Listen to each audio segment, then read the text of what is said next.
एकै रंग एकै ढंग एकै हाम्रा अङ्ग प्यारो लाग्ने किन होला जे छैनन् मसँग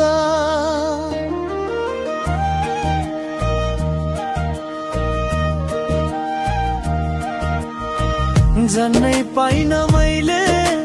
बुझ्नै सकिन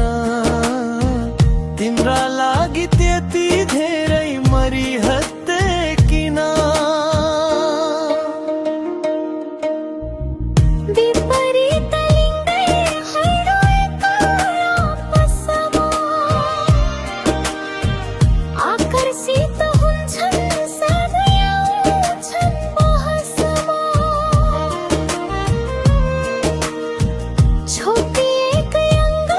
प्यारो देखिएको भन्दा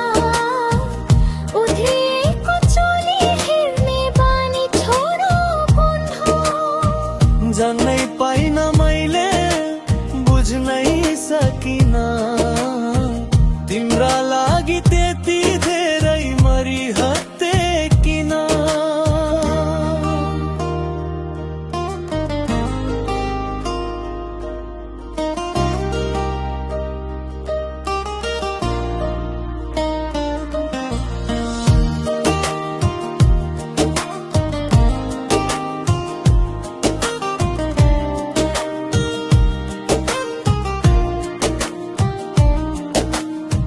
भित्र हुन्छ सुन्दरता बाहिरको बोक्रो गुदी बिना फल हुन्छ बेकारको खोक्रो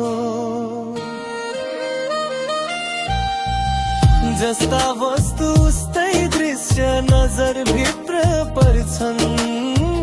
रूपमा भुल्ने आँखाहरू रूपकै निम्ति मर्छन्